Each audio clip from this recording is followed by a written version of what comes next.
अस्सलाम वालेकुम Weaver, property price info में खुशामदीद। आज हम बात करेंगे सरजानी के सेक्टर 13 के बारे में। उसके प्राइजेस के बारे में बताएंगे और उसकी जो बेसिक चीज़ें हैं, सराउंडिंग और उसकी क्या पॉजिटिव है क्या नेगेटिव है, इसके बारे में भी डिस्कस करेंगे।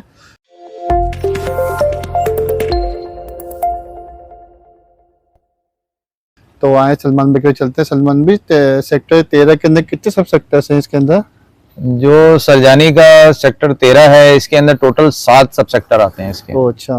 और ये 90 मीटर का मेन रोड जो है, जो कि 4K चुरंगी से जाके आगे नॉर्दर्न बाईपास को लगता है, ये उस रोड के ऊपर आता है। और बेसिकली जो सरजानी का जितना भी सेक्टर है, जितने भी जो आगे ब्लॉक्स हैं इसके अंदर मीटर्स के अंदर रोड्स हैं। बाकी आप जैसे 40 फीट का रोड, 24 फीट का रोड ये देखते हैं, तो सरजानी पूरे के अंदर आपको मीटरों में हिसाब मिलता है। तो जो बड़ा रोड है वो 90 मीटर का है। अब वो 90 मीटर शायद समझ में ना आए, लेकिन ऑलमोस्ट ये 300 फीट का रोड बन जाता है, मेन रोड जो बड़ा है। और अंदर के जो इसके रोड हैं वो फिर जैसे 60 मीटर का रोड है, 25 मीटर का रोड है, 12 मीटर है, फिर नॉर्मल जो आखिरी होता है वो 6 मीटर होता है इसके अंदर। तो सलमान भाई, इसके अंदर कितनी कितनी गज की कैटेगरीज होती हैं वैसे? इसके अंदर 80 गज से लेके 64 गज भी है, एन कैटेगरी आती है सबसे छोटी इसके अंदर, जिसको 60 गज का प्लॉट हम कहते हैं। 64 गज बनता है ये टोटल वहाँ पे। और फिर इसके अलावा 124 है, फिर 240 और 400 भी है इसके अंदर। इसके अंदर फैसिलिटीज क्या क्या आ चुकी होंगी? फैसिलिटीज जो हैं वो लास्ट जो अभी हैं इसके साथ है सेक्टर 10 सेक्टर 10 जो है। सेक्टर 10 के अंदर जो है रुकनुद्दीन जैसे, उसके अंदर इसके अंदर सुरजानी में बहुत सारे ऐसे हैं कि जिनके अंदर बिल्डर्स के प्रोजेक्ट भी हैं।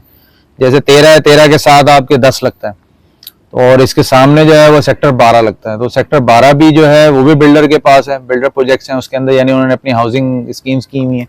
और 10 जो है, 10 के अंदर जैसे 10 का 1 है, इसके अंदर रुकनुद्दीन वगैरह उनके हैं।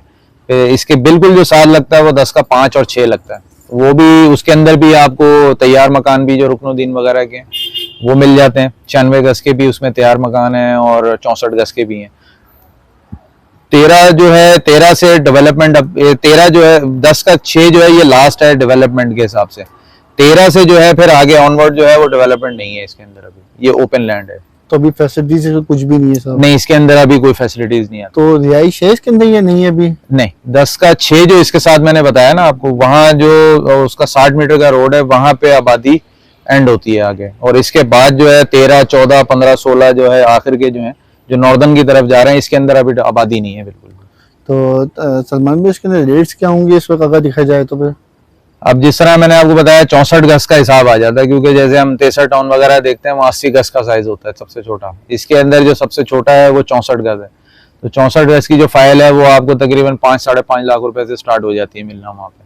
बाकी फिर ये जिस तरह ये 6 मीटर के रेट हो गए, इसी में कुछ फाइलें हैं जो कि 12 मीटर पे आएंगी, फिर उनका रेट थोड़ा सा चेंज हो जाएगा। वो तकरीबन यानी 36 फीट 40 फीट का रोड काउंट होता है वो। और अगर पार्क फेसिंग वगैरह है तो फिर वो भी चेंज हो जाएगा। 25 मीटर की फाइलें जो हैं वो थोड़ी यूनिक होती हैं इसके अंदर, वो अब हिसाब रखें तो तकरीबन आपको 11-12 लाख रुपए तक की फाइल मिलती है उसके अंदर। तो सलमान भाई, इसके अंदर डॉक्यूमेंटेशन अगर देखते हैं तो क्या और क्या डॉक्यूमेंटेशन मेन है इसके अंदर? डॉक्यूमेंट देखें, डॉक्यूमेंटेशन जो है इसके वो नॉर्मल वही है जिस तरह गुलशन इकबाल, जौहर और बाकी जितने जो केडीए की, क्योंकि केडीए की लैंड है, ये डायरेक्ट केडीए से ट्रांसफर होता है इसका। तो डॉक्यूमेंट्स इसके अंदर वही होते हैं, 4 चालान होते हैं इसके शुरू के, और उसके बाद फिर आपका अलॉटमेंट लेटर है। और बाकी फिर अगर जितना आगे बढ़ता जाएगा, जैसे इसके अंदर भी 2 किस्म की फाइलें होती हैं, एक फुल पेड होती है और एक कंप्लीट फाइल होती है। फुल पेड जो होती है कि जिसमें लैंड जो वैल्यू है वो आपने पे की हुई है, उसके अंदर ये होता है कि आगे कोई फर्दर कोई उसके अंदर नई पेमेंट्स नहीं हुई है, डेवलपमेंट और वो चीज़ें नहीं भरी होंगी, तो वो 4 चालान और आपका एक वो अलॉटमेंट होगा। इसमें अलॉटमेंट पहले आ जाता है, इसमें चालान आपके पे हो जाए, अलॉटमेंट मिल जाता है आपको। इसके बाद के जो पेपर हैं वो फिर नहीं होते, वो ये मतलब फुल पेड फाइलें होती हैं। इसके बाद अगर मैं जब कंप्लीट करवानी है फाइल, तो कंप्लीट के अंदर फिर ये होता है कि site plan, physical position acknowledgement वगैरह ये सब इसके अंदर बाद में ऐड होता है। फिर उसके बाद ये कि आपकी फाइल ट्रांसफर होगी। नॉर्मली ये होता है कि जिस तरह जो अलॉटी की फाइल्स होती हैं उसके 4 चालान और वो हैं, तो वो फिर पावर पे ले लेते हैं लोग उसको। तो इसके अंदर लीज होते हैं डॉक्यूमेंटेशन? जी बिल्कुल, लीज भी हो सकते हैं, क्योंकि केडीए की है, 100% लीज हो सकता है ये। तो ये जो इतने सारे सेक्टर्स आपने बताए थे, तो इसकी डिवीजन कैसे हुई है इसकी सेक्टर्स की? डिवीजन इसके अंदर इस तरह है कि जो 90 मीटर का रोड तो इसको लगता है, लेकिन 90 मीटर के ऊपर प्लॉट नहीं आते इसके। शुरू में पहले इसके जो कटिंग है वो एफएल की है, मेन पट्टे के ऊपर आपको पूरे एफएलए मिलती हैं। एफएलओ के पीछे 25 मीटर का रोड आता है, वहां से सेक्टर शुरू होते हैं इसके। तो यानी आपका पहला जो जैसे 13-1 है, 13-1, 13-5 और 13-6 ये एक लाइन में आते हैं ये। तो ये 25 मीटर के सेक्टर्स कहलाते हैं। इसी के पीछे फिर 4 है, फिर इसके पीछे 3 है, 7 है। 7 के अंदर छोटा सा एक गोट है, वहां पे थोड़ी आबादी है, वरना उसके अलावा जो केडीए की जो अपनी लैंड है उसके अंदर अभी कोई आबादी नहीं आती। तो सलमान भाई आप क्या कहते हैं इसके अंदर इन्वेस्टमेंट के लिए कैसी जगह है ये अभी? देखिए सरजानी के अंदर जो सबसे बड़ा बेनिफिट ये है कि हर किस्म का तबके का बंदा इसको ले सकता है। अब आप देखना ये चाहें कि जैसे 11-12 लाख रुपए में आपको मकानियत करनी हो, तो उसके अंदर सरजानी बेस्ट है ऑप्शन। क्योंकि जैसे अभी तेसर है, तेसर के अंदर से 79 के अंदर ही आबादी अभी आना शुरू हुई है। तो आप अगर आप वहाँ लेते भी हैं जाके, तो आपको थोड़ा सा वेट करना पड़ सकता है, 2-3 साल 4 साल का टाइम आएगा उसमें। सरजानी में यह है कि जैसे आप 13 में ना लें, 11 में ले लें। 11 में बहुत अच्छी आबादी है। 11 में नहीं लें, 10 में ले लें। 10 में बहुत अच्छी, 10 का 5-6 आबाद है उसके अंदर। मैंने जैसे कहा कि कंपनी के मकान भी बने हुए हालत में भी मिल जाते हैं। वहाँ पे आपको दुकानें भी मिलती हैं, छोटा मोटा कारोबार भी हो रहा है, और बहुत मतलब ये है कि एक मामूल की जिंदगी वहाँ चल रही है। तो उस लिहाज से देखा जाए जिसका बजट कम है, क्योंकि जैसे औरंगी टाउन है, कुरंगी के इलाके हैं बैक साइड के, अब उसमें गुठे भी आ जाती हैं और भी 10,000 मसले मसाइल हैं। ये वाला जो जगह है ये डायरेक्ट केडीए की है। इसके अंदर आपको डॉक्यूमेंट्स के अंदर कोई इश्यूज नहीं है कि आप बोलेंगे जी मेरे डॉक्यूमेंट ना हिल जाए, कुछ ना हो जाए। आप वहाँ लेके, क्योंकि लॉन्ग टर्म में जैसे हमने भी बहुत वहाँ प्लॉट्स के अंदर काम किया है, जब ये तकरीबन 2.5-3 साल पहले इसके अंदर अच्छे रेट्स हैं, उस वक्त तो उससे तो 50% रेट कम हुआ है। क्योंकि नॉर्मली जो फाइल थी 25 मीटर की वो 30-30 लाख पे चली गई थी वहाँ पे। आज आपको 11-12 लाख की 120 गज मिलती है। तो उस लिहाज से देखा जाए तो रेट तो बहुत बेहतर हो गए लेने वालों के हिसाब में। मतलब जो इन्वेस्टमेंट पॉइंट ऑफ व्यू से तो लॉस हुआ है इसके अंदर, लेकिन जो जेन्युइन रिहायशी है जिसको आज घर बना के रहना हो, उसके लिए ये बेस्ट टाइम बन जाता है। तो सलमान भाई ये बताइएगा कि अगर इसको हम लॉन्ग टर्म में ले जाते हैं इन्वेस्टमेंट के लिए, तो ये कैसा है जगह है, कैसी जगह है? देखिए सरजानी इटसेल्फ जो आबाद हुआ था ना, वो थोड़ा सा इस तरह था कि जिनके पास बजट कम हो उनके लिए ही शुरू से ही इसको एक तरह से आबाद करने की कोशिश की गई है, और बहुत हद तक वो आबाद हुई भी है। मेमार से भी बैक साइड से भी रास्ता निकलता है, वो भी जाता है वहाँ पे। तो ऐसा नहीं है कि बिल्कुल ही वो लो कैटेगरी में चले गए हैं। वहाँ पे अब चीज़ ये होती है, जिस तरह अभी इसका जो इसका सब सेक्टर 6 है 13 का, उसके अंदर सिर्फ 200 और 400 की ही कटिंग है।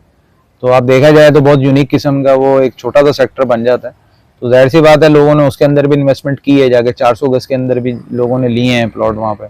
तो ऐसा नहीं है कि बिल्कुल ही वो उसको आप डिग्रेड करें।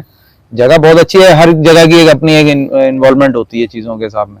अब लॉन्ग टर्म के अंदर जो इसके अंदर जो सबसे ज़्यादा बेनिफिट आपको दिखेगा वो आएगा जब ये नॉर्दर्न बाईपास ज़्यादा थोड़ा एक्टिव हो जाएगा।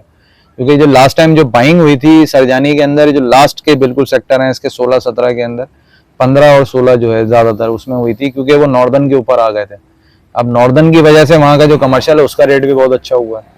अच्छा, अगर ओवरऑल आप सरजानी के अंदर जाएंगे तो जो कमर्शियल प्लॉट्स हैं इसके एफएल्स वगैरह जितनी हैं ये सब बिक चुकी हैं सब, यानी ऑलमोस्ट 80-90% जो एफएल के प्लॉट्स हैं वो बिके हुए हैं। और उसके अलावा जो है वो ऑक्शंस वगैरह में जाते हैं फिर ये।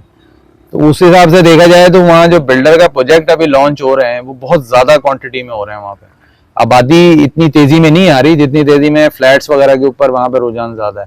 तो इवेंचुअली आप देखेंगे कि जब ये फ्लैट्स वगैरह आबाद होना शुरू होंगे तो बैक साइड के ऊपर एक्टिविटी ऑटोमेटिक आती है फिर चीज़ों को लेके, क्योंकि दुकानें आबाद होती हैं, थोड़ा सा आने जाने में आसानी होती है। फिर जिस तरह अभी ग्रीन बस का जो रूट चला है वहाँ पे उससे भी एक तरह से थोड़ा सा इकोनॉमिकल एक्टिविटीज, क्योंकि कनेक्शंस बेहतर हो रहे हैं इसके। तो अगर यही एक्सटेंड हो जाता है ग्रीन बस का रूट, आपको नॉर्दर्न बाईपास तक अगर जाना शुरू हो जाएगी तो इवेंचुअली आपको एकदम इसके अंदर ना इकोनॉमिकली एक आपको बूम नजर आएगा।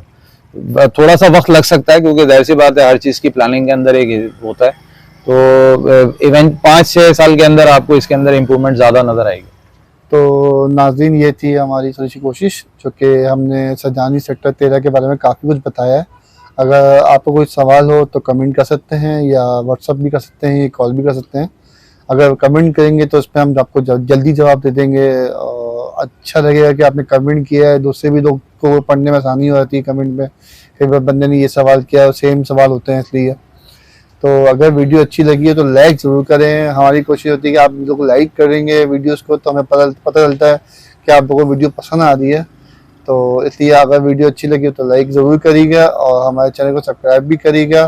और कोई सवाल हो या कोई प्लॉट लेना हो या बेचना हो तो नीचे दिए गए नंबर पर कॉल भी कर सकते हैं। वीडियो देखने का बहुत बहुत शुक्रिया। खुदा हाफिज़।